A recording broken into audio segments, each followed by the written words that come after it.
खबर इसी बीच रायपुर से आ गई है। दूसरे चरण में नामांकन के बाद अब प्रचार काफी तेज हो जाएगा। पीएम मोदी और गृहमंत्री अमित शाह प्रचार करेंगे।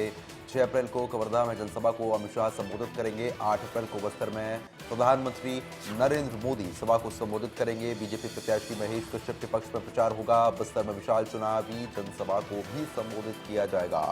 चुनावी प्रचार प्रसार अब काफी तेज जो है वो होने जा रहा है, तो ये बड़ी खबर है।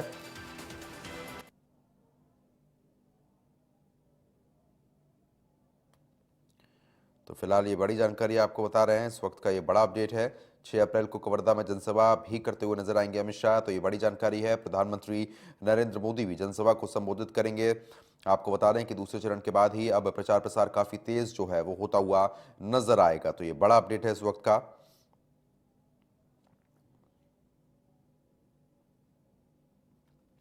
तो ये बड़ी जानकारी है। पीएम मोदी और गृह मंत्री अमित शाह चुनावी प्रचार करते हुए नजर आएंगे।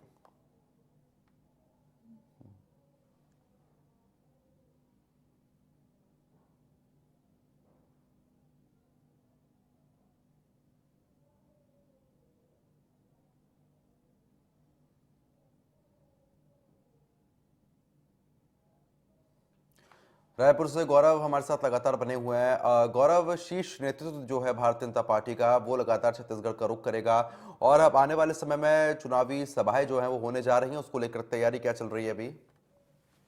जी बिल्कुल। देखिए, यहाँ मैंने पहले भी कहा, भाजपा पूरी तरह से तैयार हो चुका है। जिस तरह से युद्ध स्तर पर भाजपा यहाँ 11 के 11 सीटों को जीतने में मेहनत कर रहा है, उसमें कहीं कोई कमी नजर नहीं आ रही है। अब इसी कड़ी में दूसरे चरण के नामांकन के बाद नरेंद्र मोदी और अमित शाह का दौरा यहाँ होने वाला है। आपको बता दूं, 19 अप्रैल को पहले चरण का चुनाव बस्तर में है और दूसरे चरण में चुनाव होगा कवर्धा, राजनांदगांव और महासमुंद में। तो इन जिलों में, इन क्षेत्रों में दोनों ही मंत्रियों का दौरा होने वाला है। प्रधानमंत्री और गृह मंत्री, दोनों मंत्री इन दोनों क्षेत्रों में आने वाले हैं। तो 6 तारीख को राजनांदगांव में अमित शाह आएंगे। अब राजनांदगांव की स्थिति इस तरह की है कि आपको बताना चाहूंगा कि वहां से छत्तीसगढ़ के पूर्व मुख्यमंत्री भूपेश बघेल वहां से चुनाव के लिए खड़े हुए हैं। तो ऐसे जगह पर केंद्रीय मंत्री, गृह मंत्री का आना आम बात नहीं होगा। अब वहां की स्थिति किस तरह की होगी, वो सीट पहले से भाजपा के पास है, अब वहां फिर से भाजपा उस सीट को अपने पास रखना चाहेगी। इसीलिए कड़ी मेहनत भाजपा करती हुई नजर आ रही है। और नरेंद्र मोदी के आने के बाद छत्तीसगढ़ में किस तरह के बदलाव होंगे,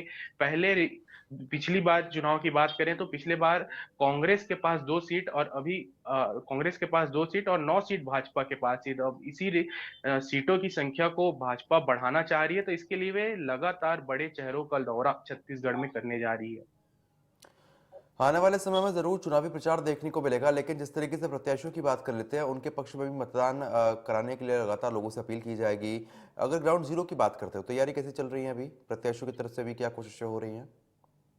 जी, अगर क्षेत्रों की बात करें तो लगातार कांग्रेस हो या भाजपा, दोनों ही पार्टी के मंत्री लगातार क्षेत्रों में जाकर आम कार्यकर्ताओं से बैठक ले रहे हैं। हर बूथ पर जाकर बैठक ले रहे हैं। कार्यकर्ताओं में काफी उत्साह भरने का प्रयास भाजपा कर ही रही है, लेकिन कांग्रेस में अभी कुछ अंतःकलह की स्थिति बनी हुई है। जिस तरह से कार्यकर्ता अपने नेताओं से नाराज है, उसके चलते कांग्रेस कहीं ना कहीं पिछड़ी हुई नजर आ रही है। मगर फिर भी कांग्रेस अभी भी खड़ी हुई है कि उन्हें आस है कि 2 से इस बार सीटों की संख्या बढ़ा सकते हैं।